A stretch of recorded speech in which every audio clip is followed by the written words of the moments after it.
దేవుని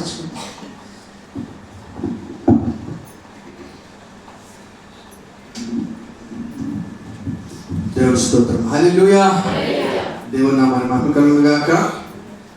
ఇక ఉదయకాల సమయంలో 2 రోజుల యొక్క ఈ ప్రతిష్ఠిత ఉపవాస ఉత్సవ కూడికల్లో దేవుని సన్నిధిని అనుభవించడానికి మరొకసారి దేవుని ఆత్మ సన్నిధిలో దేవుని వాక్యం చేత మనం పురుకొట్టుకోవడానికి దేవుడు మనకి ఇచ్చిన గొప్ప తరుణాన్ని బట్టి దేవుని స్తుతిస్తున్నాను. మరి ఆశతో చేరుతున్న మీ అందరూ కూడా నా హృదయపూర్వకంగా తెలియజేస్తున్నాను. హల్లెలూయా. చాలా సంతోషం. ఎప్పుడైతే మనం మొదటి స్థానాన్ని దేవుడికి మన జీవితాన్ని ఇస్తామో ఆయన కూడా మొట్టమొదటి ఆశీర్వాదం, శ్రేష్టమైన ఆశీర్వాదం మనకి ఇవ్వడానికి సిద్ధంగా ఉంటాడు. హల్లెలూయా. ఎప్పుడైతే దేవుడి స్థానానికి త్వరపడతామో ఆయన కూడా మనం దర్శించడానికి త్వరపడి ఎదురు వస్తాడు. హల్లెలూయా. ఎప్పుడైతే ఆత్మీయ విషయాల్లో మనం ముందుగా ఉంటామో ఆయన కూడా ఆత్మీయ విషయాల్లో ఆస్వాదించడానికి మనకంటే ముందుగా ఉండే దేవుడు. హల్లెలూయా. దానికి మనం తెలుసు, మనం ఏ కొలతతో కొలుస్తామో అదే కొలత మనకి కొలబడుతుంది. సో ముఖ్యంగా దైవికమైన విషయాల్లో, ఈ లోక సంబంధమైన విషయాలు కాదు కానీ దైవికంగా మనం ఎప్పుడైతే ఆ మొట్టమొదటి స్థానాన్ని దేవునికి ఇస్తామో, శ్రేష్టమైన సమయాన్ని కానీ, శ్రేష్టమైన అర్పణలు కానీ, శ్రేష్టమైన నీ తీర్మానాలు కానీ ఎప్పుడైతే ఆయన చేతులకు అప్పగిస్తావో అందుకే ఎన్నో వేల రెట్ల తీర్మానాలు ఇవ్వడానికి ఆయన సిద్ధంగా ఉండే దేవుడు. హల్లెలూయా. దేవుడు తన ప్రజలను కలుసుకోవడానికి ఎంతో ఆశపడుతున్న దేవుడు. హల్లెలూయా. తన ప్రజలతో కలిసి సహవాసం చేయడానికి, వారి ద్వారా ఆయన మహిమను కొని తెచ్చుకోవడానికి, మన ద్వారా తన మహిమ కార్యాన్ని ప్రపంచానికి తెలియచేయడానికి మన సహవాసాన్ని కోరుకునే దేవుడు. హల్లెలూయా. దేవుని నామానికి మహిమ కలుగును గాక. ఈరోజు మరొక ప్రాథమ వాక్యంగా నిర్గమకాండం 19వ అధ్యాయం 20వ వచనం. యెహోవా సీనాయి పర్వతం మీదకి అనగా ఆ పర్వత శిఖరం మీదకి దిగి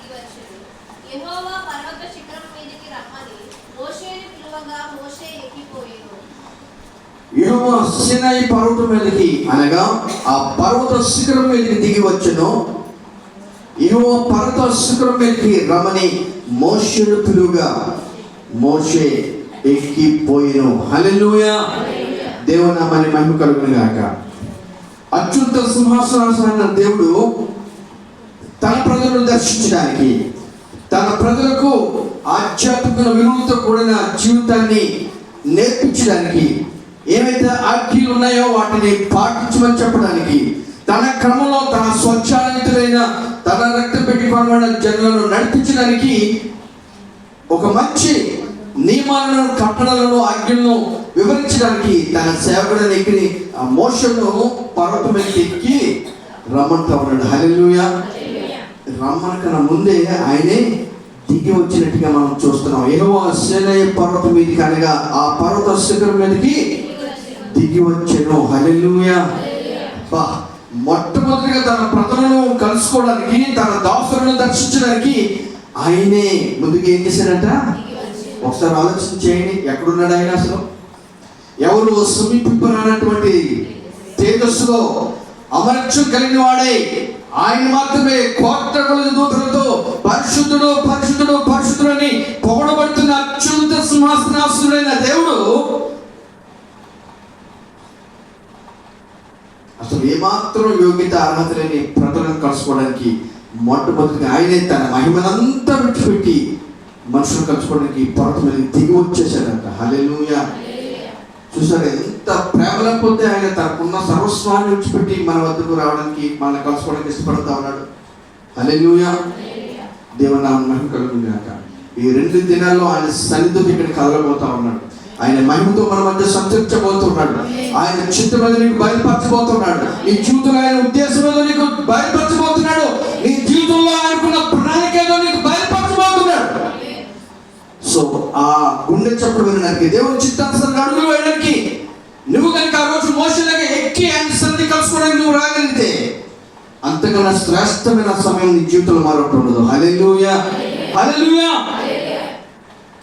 ఆయనే దిగి వచ్చేసాడు. ముందుగా ఈరోజు ఆయన కలుసుకోవడానికి మీరు కూడా ఉన్నత స్థానం అనే మందిరానికి ఎక్కి వచ్చారు. హల్లెలూయా. చెప్పగలం. మీరు కూడా దేవుని సన్నిధిని వెతుకుతూ సమయానికి మీరు వచ్చారు కనుక ఈరోజు దేవుని ముఖాముఖిగా మీరు దర్శించుకోబోతా ఉన్నారు. హల్లెలూయా. మీ ముఖ వర్చస్సు మారబోతా ఉంది. హల్లెలూయా. ఇప్పుడు వరకు ఎటువంటి ముఖములో మీరు ఉన్నాయో మిమ్మల్ని లోకములు ఏ విధంగా గుర్తించారు, సాతాను ఏ విధంగా మీ ముఖాలను చూసి గుర్తిస్తున్నాడు ఏమో కానీ ఈ 2 దినాలు దేవుని సన్నిధిలో గడుపుతుండగా మీ ముఖ వర్చస్సు కానీ మీ ఆత్మీయ జీవితం కానీ ఒక నూతన స్థాయిలోకి రాబోతుందని నేను దేవుని సేవకుడిగా ప్రకటించగలుగుతున్నాను. హల్లెలూయా. దేవుని నామమున మహిమ కలుగును గాక. తనకున్న అత్యున్నత సింహాసనాన్ని విడిచిపెట్టి తన ప్రజలను బలపరచడానికి, తన ప్రజలతో మాట్లాడడానికి, తన ప్రజలను తన చిత్తానుసారంగా అడుగుల వైపు చాడడానికి సర్వోన్నతుల దేవుడు మొట్టమొదటిగా ఆయన దిగి వచ్చాడు. హల్లెలూయా. ఈరోజు మనం దిగి రాగలుగుతున్నామా? ఆయన సన్నిధిని, ఆయన కలవడానికి, ఆయన స్వరాన్ని వినడానికి ఇంకెంతమందికి లేదు మనసు? మొట్టమొదటి ఆయన నీతిని రాజ్యాన్ని వెతికితే అప్పుడు అవన్నీ అంటే మీకేం అర్థమైంది చెప్పండి. మొట్టమొదటి ఆయన నీతిని రాజ్యాన్ని వెతికితే అప్పుడు అవన్నీ మీకు అనుగ్రహించబడి. అవన్నీ అంటే ఏంటంటే చెప్పండి, మీకు అర్థం చెప్పండి. చెప్పండి పర్వాలేదు, చెప్పండి. ఇప్పుడు అవన్నీ ఏంటి? ఓకే, మన అవసరతలు, కోరికలు చెప్పండి, మాట్లాడి. మ్యాక్సిమం అదే కదా మనం కోరుకుంటాం. దేవుడి నుంచి సహాయం కోరుకుంటాం. మన వల్ల కాలేదాన్ని ఆయన చేసి పెట్టుకుని అడుగుతాం. మనకి క్షేమాన్ని, ఆయుష్ని, ఆరోగ్యాన్ని, మనకు ఉన్నటువంటి భవిష్యత్తు దాచి. హల్లెలూయా. అయితే అది కేవలం మనతోనే మాత్రమే కాదు, మన తర్వాత 1000 తరాలు. హల్లెలూయా. అదే నిర్మకాండం అధ్యాయంలో అదే 20 వచనంలో మనం చూస్తే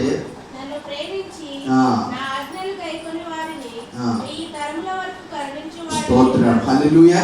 ఎన్ని తరాలు? 1000 తరాల ఆశీర్వాదం ఆయన సన్నిధిలో నీకు దొరుకుతుండగా మరి అటువంటి శ్రేష్టమైన ఆశీర్వాదాన్ని నువ్వు చేపట్టుకోకుండా లోకంలో వాటికి పరుగులు పెట్టిపోతున్నావు అంటే నీకు ఇంకా దేవుడు ఎవరో అర్థం కాలే. ఆయన ఎంతటి కృపగల దేవుడు, ఆయన ఆశీర్వాదం ఎన్ని తరతరాలు ఉంటుందో నీకు ఇంకా అర్థం కాలేదు కనుక నేను లోకంలో వాటికి పరుగులు పెట్టిపోతా ఉన్నాను. హల్లెలూయా. ప్రియమైనవారు, మీకు అర్థమైంది దేవుని సన్నిధిలో గడపడానికి వచ్చిన మీరెంతో ధన్యులని నేను చెప్పగలుగుతున్నాను. స్తోత్రం. హల్లెలూయా. కనుక ప్రియమైనవారు, తన ప్రజలను కలుసుకోవడానికి ఆయన పర్వతం, సీనాయి పర్వతం మీదకి దిగి వచ్చి ఉండగా అంటున్నాడు, మోషేను పిలువగా మోషే ఎక్కిపోయాను. హల్లెలూయా. సో ఈ ఉపవాస సమయం అంటే ఉన్నతమైన సమయం. ఇది అంటే ఈ లోక సంబంధమైన వాటికి అన్నింటికి చాలా విముక్తత కలిగింది, ఎంతో విభిన్నమైనది. హల్లెలూయా. ఉన్నతమైన అనుభవం అది. హల్లెలూయా. మీకు గ్రూపులో పెట్టిన ఒక పాట, ఉపవాస ప్రార్థన సమయం, దేవుడితో సహవాసం. హల్లెలూయా. ఉపవాస ప్రార్థన అనగానే దేవుడితో అది సహవాసం చేసింది. హల్లెలూయా. సో ఉపవాస ప్రార్థనలో దేవుడే దిగి వచ్చి మనతో మాట్లాడుతుండగా, సహవాసం చేస్తుండగా ఏమవుతాం? ఆయన స్వార్థంలోకి మనం మారగలుగుతాం. హల్లెలూయా. సో దేవుడితో సహవాసం చేస్తుండగా దైవికమైన లక్షణాలు మనకి అలవడతాయి. హల్లెలూయా. దేవుని నామాన్ని మహిమ కలుగును గాక. సో ఎక్కి పైకి రమ్మంటూ ఉన్నాడు. అంటే ఈ భూలోక సంబంధమైన వాటి అన్నింటికి మనం దూరంగా ఉన్నతమైన దేవుని సన్నిధికి ఎక్కి రావాల్సిన వారిగా ఉన్నాం. హల్లెలూయా. దిగడం చాలా సులువే కదా. 4 ఫ్లోర్లు దిగమంటే టపటప దిగిపోతాం. కానీ అదే 4 ఫ్లోర్లు ఎక్కమంటే కదా, రాకెట్ కూడా పైకి వెళ్ళాలంటే చాలా ఎనర్జీ ఉపయోగిస్తారు. కానీ ఈ భూమి ఆకర్షణ శక్తిని వడుచుకుని పైకి వెళ్ళలేదు. అది పైకి రావాలంటే సింపుల్ డ్రాప్ చేస్తే చాలు, ల్యాండ్ అయిపోవడం. హల్లెలూయా. సో పైకి ఎక్కి వెళ్ళడం అనేది కష్టతరమే. కానీ అది కనుక నువ్వు చేపట్టి పట్టుదలతో ఆయన కలుసుకోవడానికి ప్రయాసపడితే దాని నుండి వచ్చే ఆశీర్వాదం శాశ్వతమైంది. హల్లెలూయా. దాన్ని దొంగిలించడానికి ఎవరి తరం కాదు. హల్లెలూయా. ఈ ఆత్మ సంబంధమైన ఆశీర్వాదాలు సొంతం చేసుకోవడానికి నువ్వు కనుక కష్టపడి నువ్వు తీర్మానించుకుని ఆయన సందులు గడపడానికి నేను ప్రయాసపడితే, ఎక్కి ప్రయాసన సరే ఆయన కలుసుకోవడానికి నువ్వు చేరితే దాని నుండి వచ్చే ఆ సంతోషం, సమాధానము, ఆనందము నీ వద్ద నుంచి ఏ ఒక్కడు దొంగిలించలేడు. హల్లెలూయా. దేవుని స్తోత్రం. హల్లెలూయా. ఈ యొక్క సంబంధమైనవి మనకి కలిగితే మనం చాలా సంతోషిస్తూ ఉంటాం. కానీ అవి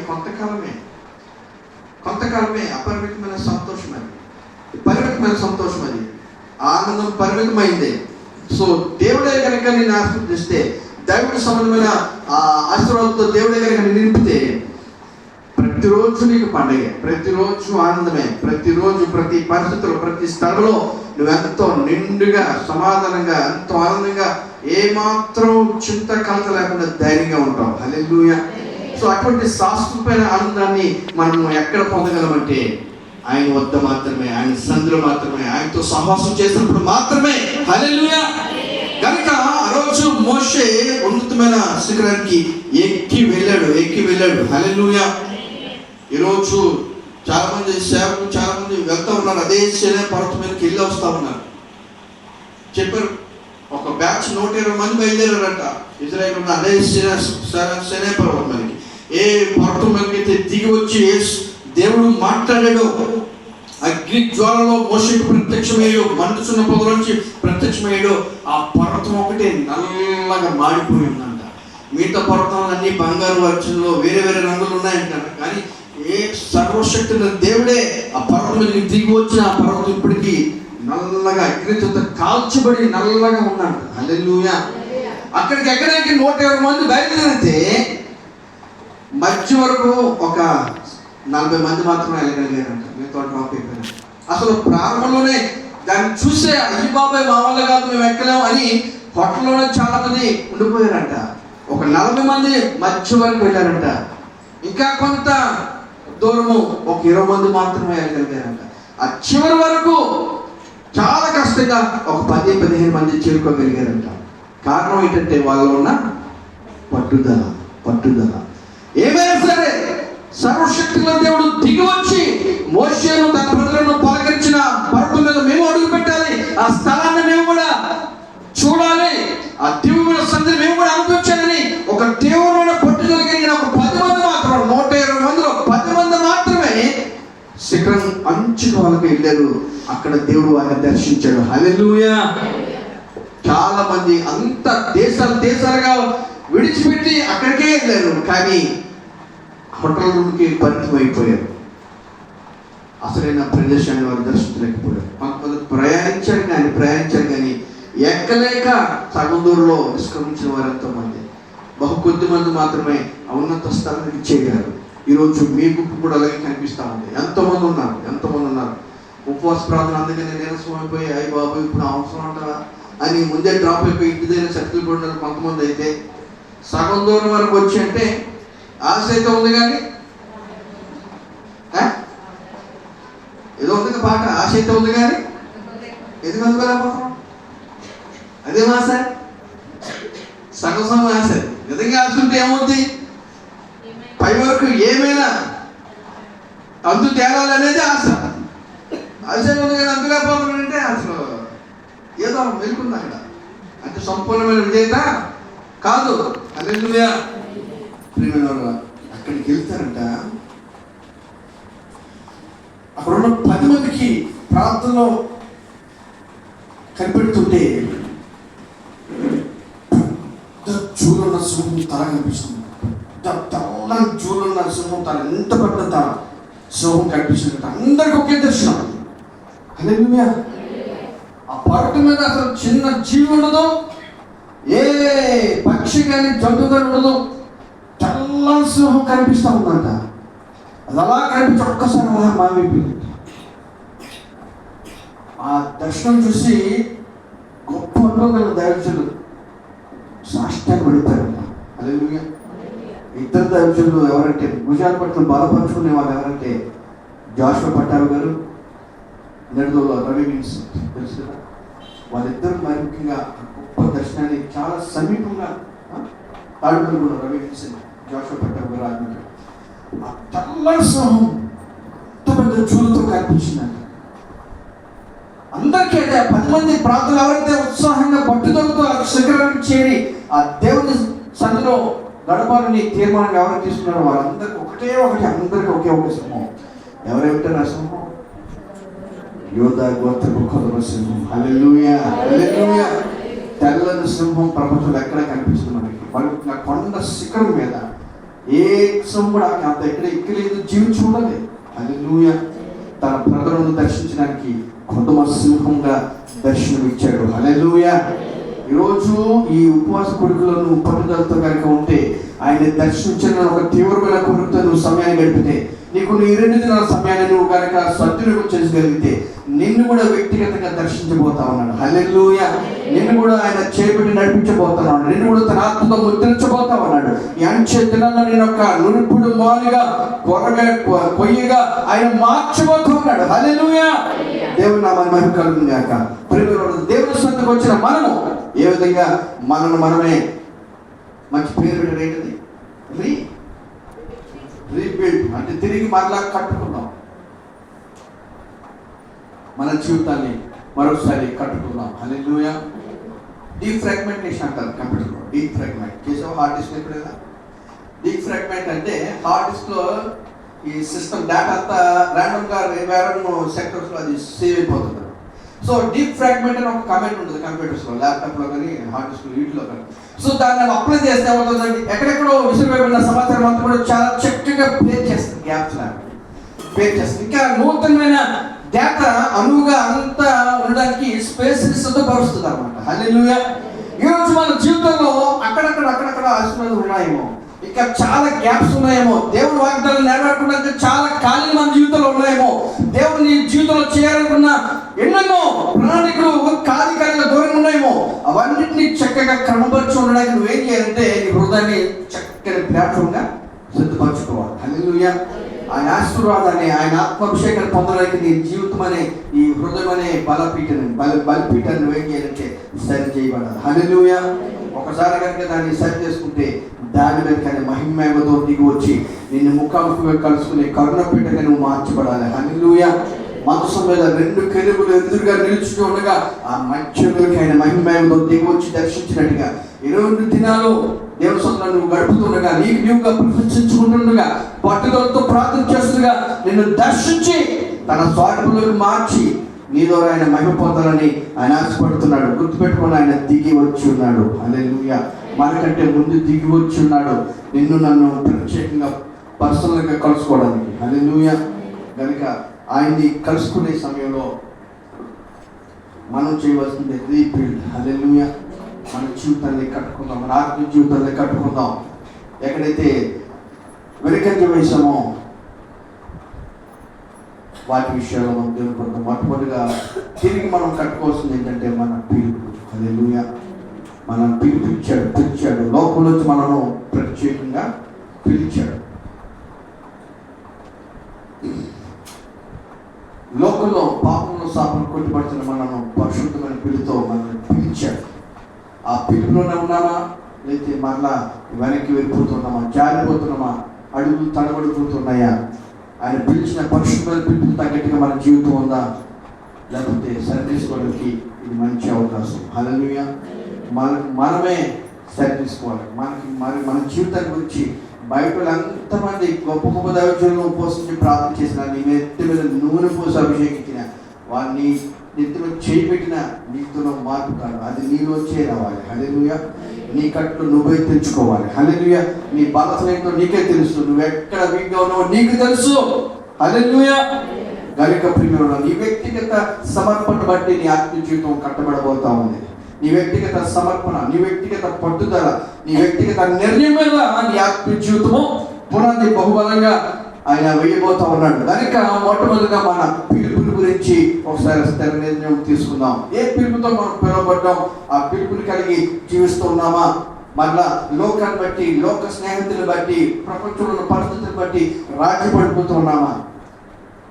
ఎందుకంటే ప్రపంచం చాలా ఇన్ఫ్లుయెన్స్ చేస్తుంది మన మీద, చాలా చాలా మనల్ని ప్రభావితం చేసే పరిస్థితులు దినాల్లో మనకి కనిపిస్తూ ఉన్నాయి కదా. చిన్నపిల్లలు మొదలుకుని వృద్ధ వరకు కూడా ఎన్నో మన చుట్టూ ఉన్న ఎన్నో పరిస్థితులు మనల్ని ప్రభావితం చేసి దేవుని చిత్తం నుంచి దూరం పరిచే ఎన్నో మన చుట్టూ మనకి తాండిస్తుండగా మన పిలుపుల గురించి మనం ఒకసారి మరలా మనం రీడిస్కవరీ కాదు, మన పిలుపును పునఃపరిశీలన చేసుకోవాల్సిన వారంగా మనం ఉన్నాం. హల్లెలూయా. రెండోది, రీడిస్కవర్ యువర్ అసైన్మెంట్. మన గురి ఏంటి? హల్లెలూయా. దేవుడు మనకి ఏం చేయమని అప్పగించాడు? హల్లెలూయా. దాని గురించి మనము మరోసారి పునఃపరిశీలన చేసుకోవాల్సిన వారం. మన అసైన్మెంట్ ఏంటి? హల్లెలూయా. ఈ పాప లోకంలో మనము జ్యోతుల వల్ల వెలగాలి, ఆయన వెలుగును మనం ప్రసరింపజేయాలి. ఆయన అన్నట్టుగా మీరు లోకానికి వెలుగు ఉన్నారు, మీరు లోకానికి ఉప్పు ఉన్నారు. హల్లెలూయా. కనుక ఆయన అసైన్మెంట్ ఏంటంటే మన జీవితాల ద్వారా లోకానికి వెలుగును, ఆయన వెలుగును ప్రసరింపజేయాలని, మన రుచికరమైన జీవితాల ద్వారా అనేకుల జీవితాల్లో రుచులు నింపాలని ఆయన కోరుకుంటున్నాడు. అందుకు మనం పిలిచాడు. కనుక మనకున్న అసైన్మెంట్ ఏంటి, మన ఉద్దేశం ఏంటి, మన ద్వారా ఆయన ప్రణాళిక ఏంటనేది మరొకసారి మన ఆలోచన కలిగి ముందుకు సాగుదాం. హల్లెలూయా. అదుగా రీఅలైన్మెంట్ విత్ గాడ్. ఈ దేవుడితో మరొకసారి మనం అలైన్ చేయబడదాం. ఇప్పుడు ఆయనకి దూరంగా వెళ్ళిపోయామేమో, ఆయన చిత్తానికి లేకుండా, ఆయన ఉద్దేశాలకు లేకుండా లోక సంబంధ వాటి వైపు ఆకర్షించబడి దేవుని సన్నిధికి దూరం అయిపోయామేమో. మరొకసారి మన ఆత్మ జీవితాన్ని రీఅలైన్ చేసుకుందాం. అంటే మరలా మంచి మార్గంలోకి మనం లాక్కు తెచ్చిపెట్టుకుందాం. హల్లెలూయా. మన జీవితాల్లో మనమే వ్యక్తిగతంగా ఆయనతో సహవాసం చేయడానికి శిఖరం అనుభవంలోకి వచ్చిన మనము మరొకసారి మన జీవితాన్ని అలైన్ చేసుకుందాం, క్రమపరుచుకుందాం, క్రమబద్ధీకరణ చేసుకుందాం. అన్నింటినీ చేయడంలో పరిశుద్ధాత్మ మనకి సహాయపడతాడని మాత్రం మర్చిపోవద్దు. హల్లెలూయా. పరిశుద్ధాత్మ దేవుడు నీ ప్రతి పరిస్థితిలో సహాయం చేయడానికి ఆయన దేవుడు పంపించిన ఆత్మస్వరూపి. హల్లెలూయా. కనుక మన వద్ద ఎల్లప్పుడూ మనలో నివసించుకోవడానికి పరిశుద్ధాత్మ వాగ్దానాత్మ మనతో ఉంటుండగా, మనలో ఉంటుండగా, మన చుట్టూ ఉంటుండగా ఆయన సహాయాన్ని కోరుతూ ఈ విషయాలు మనం జాగ్రత్త తీసుకుందాం. హల్లెలూయా. సో అలాగే రీపొజిషన్ అవర్ ప్లేస్. మన స్థాయి ఎక్కడ ఉంది, మన స్థలం ఎక్కడ ఉంది, దేవుల్లో మన స్థలం ఎక్కడ ఉంది? యేసు చోటే ఉందా, అయితే దినదినము అనుదినము ఉన్నతమైన స్థాయికి ఎదగలుగుతున్నామా? ఎక్కడ ఉంది మన ప్లేస్? దాని విషయంలో మనం ఆలోచన కలిగి ఉండాలి. ప్రియమైన వాళ్ళ అలాగే దేవునికి నిన్ను దూరం చేస్తున్న డిస్ట్రాక్షన్స్, అనేకమైన అంశాలు నీ కళ్ళతో చెందుతూ నీకు దేవుడి నుంచి దూరపరిచి భ్రమపరిచి అయితే నిన్ను నిరాశకు గురి చేసే పరిస్థితులు ఎటువంటి ఉన్నా దేవుడికి దూరం చేసిన ఎటువంటి విషయంలో కూడా వాటన్నిటిలో కూడా నువ్వు మరలా వాటన్నిటి నుంచి బయటకు రావడానికి, దేవుని సన్నిధిలో నిలబడడానికి ఒక మంచి తీర్మానం తీసుకోవాలి. అలాగే ready to revive your spirit. నీ ఆత్మను నీవే పురుకొల్పుకోవాలి. హల్లెలూయా. నీ ఆత్మ జీవితాన్ని నీవే పురుకొల్పుకోవాలి. అంటే కదా, లెమ్ము తేజల్లము వెలుగు వచ్చి ఉన్నది. అనేక జనాలకు నిన్ను తన సాక్షిగా నిలబెట్టడానికి దేవుని ఆత్మ నిన్ను ప్రేరేపిస్తుండగా, రేపుతుండగా నీకు నీవే నీ ఆత్మలను రేపుకోవాలి. హల్లెలూయా. మనకు తెలుసు సంసోను ఫిలిష్తీయులు చెప్పడానికి ఆయన రేపబడ్డాడంట ఆత్మశక్తితో. హల్లెలూయా. దేవుని ఆత్మశక్తితో రేపబడితే పచ్చి గాడి తాడు పట్టుకుని 1000 మందిని సులువుగా కొట్టాడు. హల్లెలూయా. దేవుని ఆత్మతో రేపబడాలంటే నీవుగా ముందు పురుగొల్పుకోవాలి. నీవుగా దేవుని సన్నిధిలో దేవుని ఆత్మను పట్టుకున్నాడు. ఆయన ఆత్మ సహాయానికి చేరుకోవడానికి నీకు నీవే రివాల్వ్ చేసుకోవాలి. నీ స్పిరిట్ని ఉచ్చుపరచుకోవాలి. ప్రియమైన హల్లెలూయా.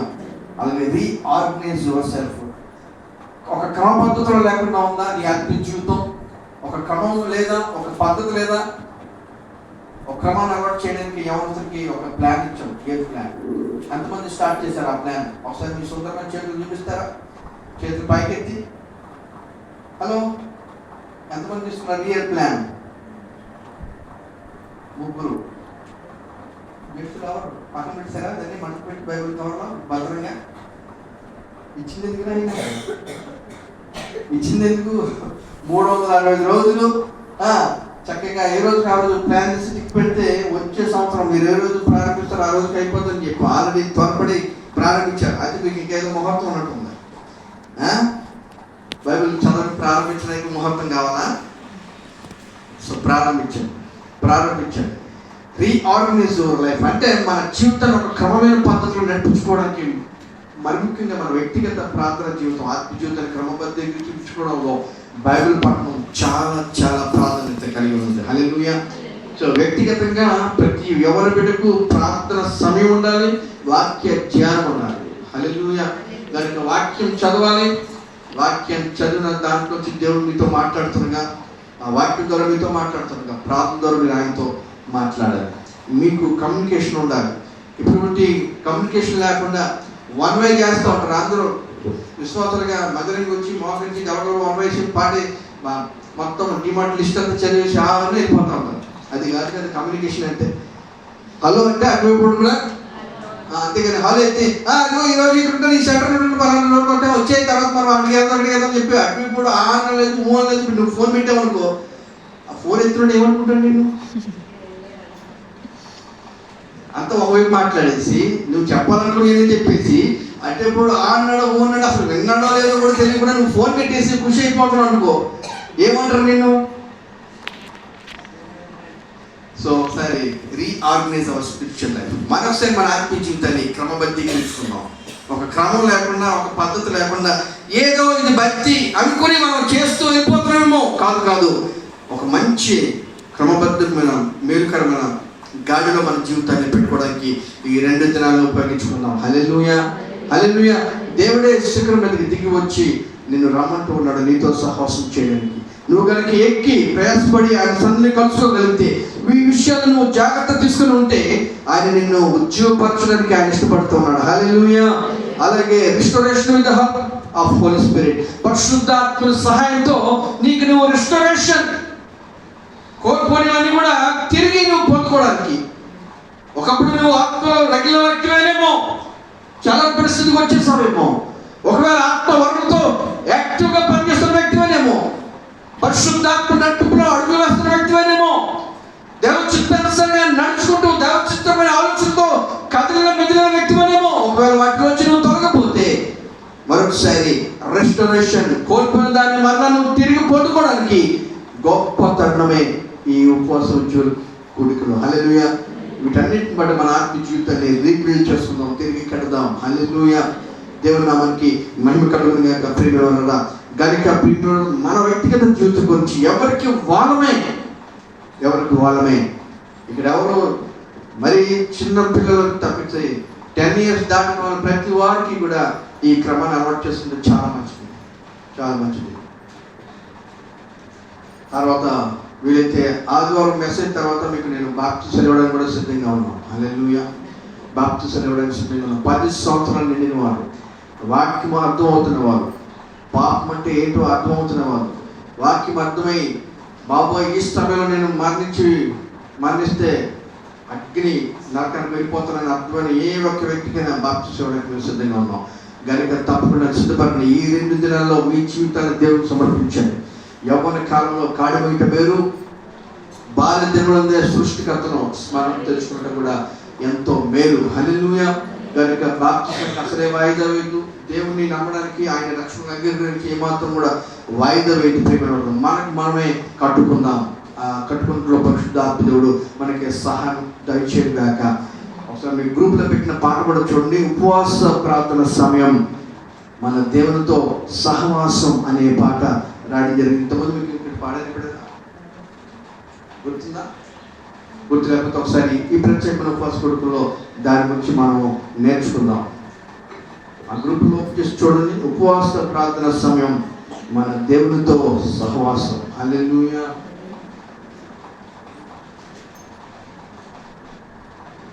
స్తోత్రం. హల్లెలూయా.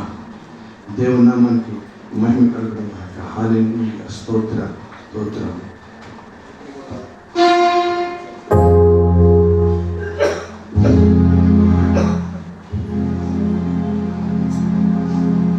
ఉపవాస ప్రార్థన సమయం మన దేవునితో సహవాసం.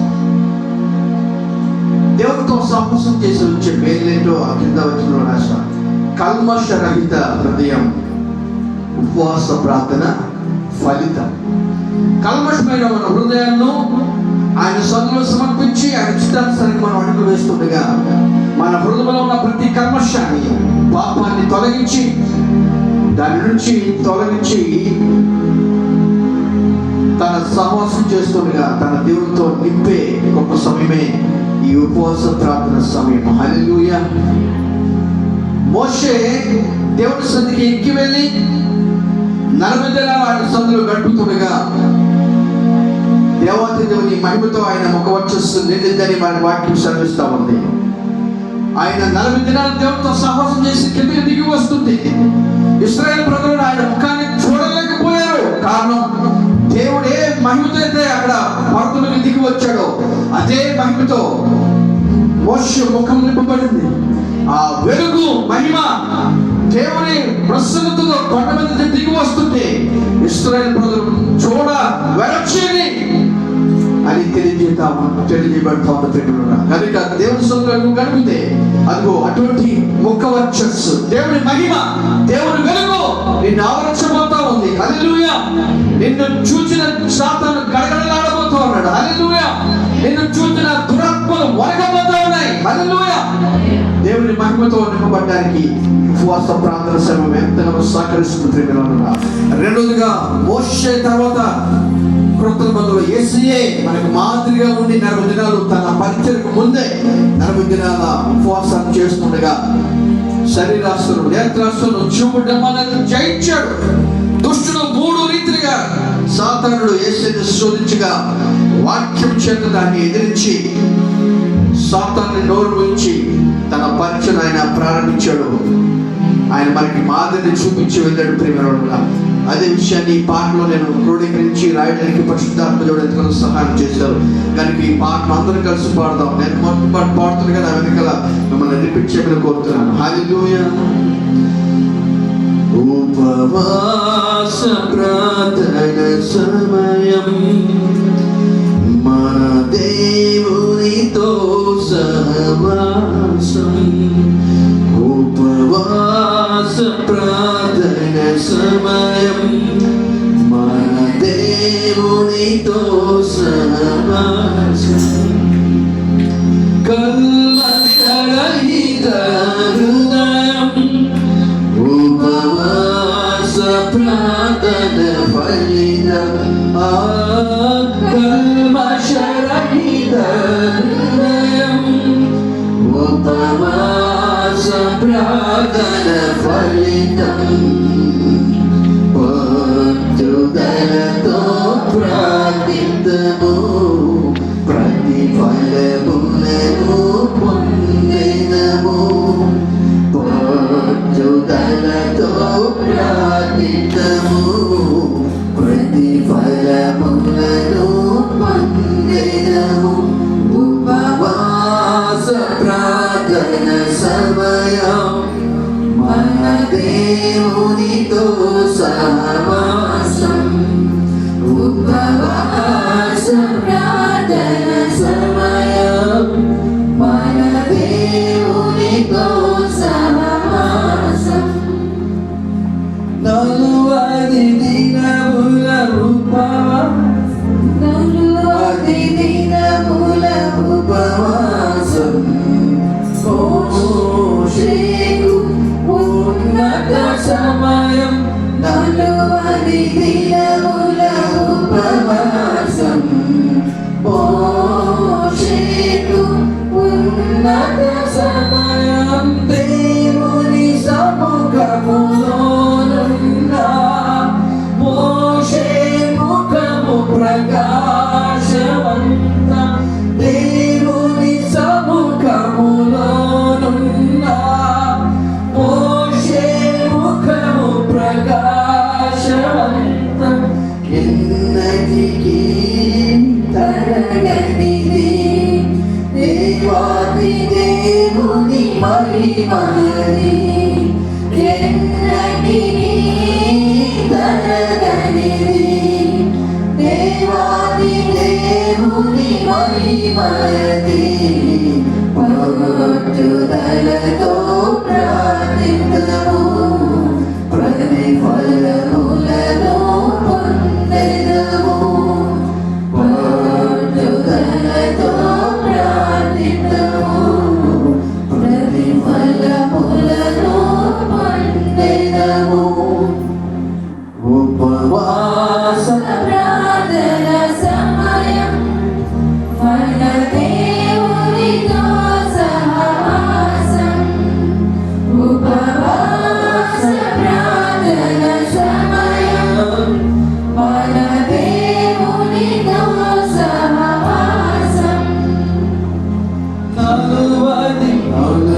హల్లెలూయా.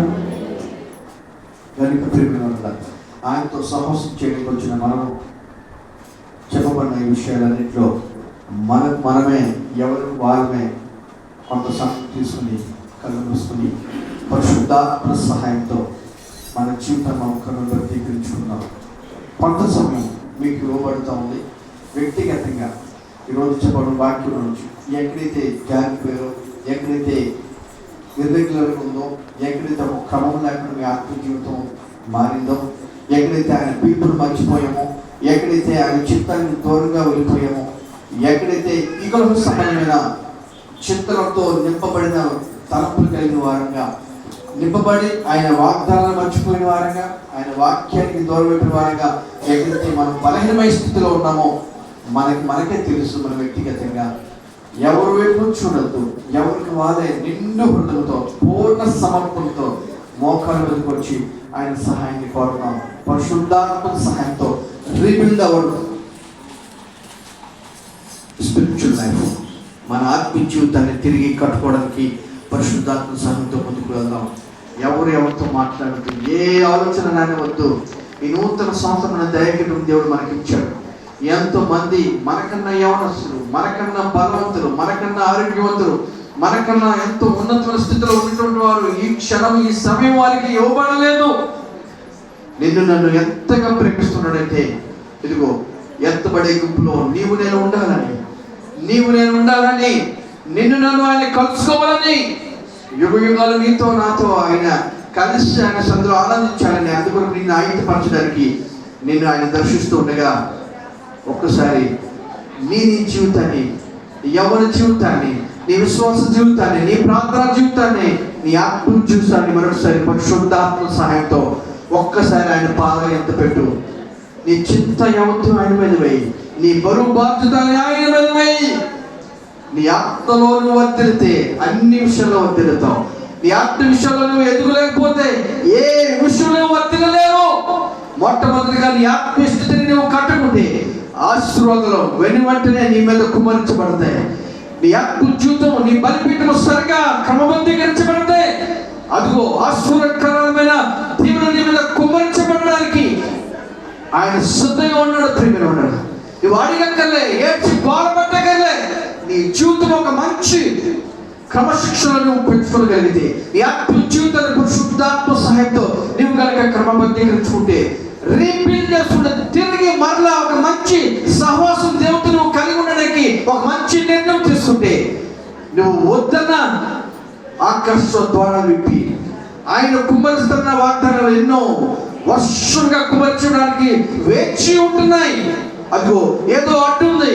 ఆ ఆశీర్వాదాలు, ఆ ప్రవచనాలు, ఆ చిత్తానుసారమైన దీవెనల మీద కుమరించబడడానికి నీకు దేవునికి ఏదైతే అడ్డుగా ఉందో నీకు తెలుసు. దాన్ని పక్కన పెట్టు, దాన్ని పెకిలించివే.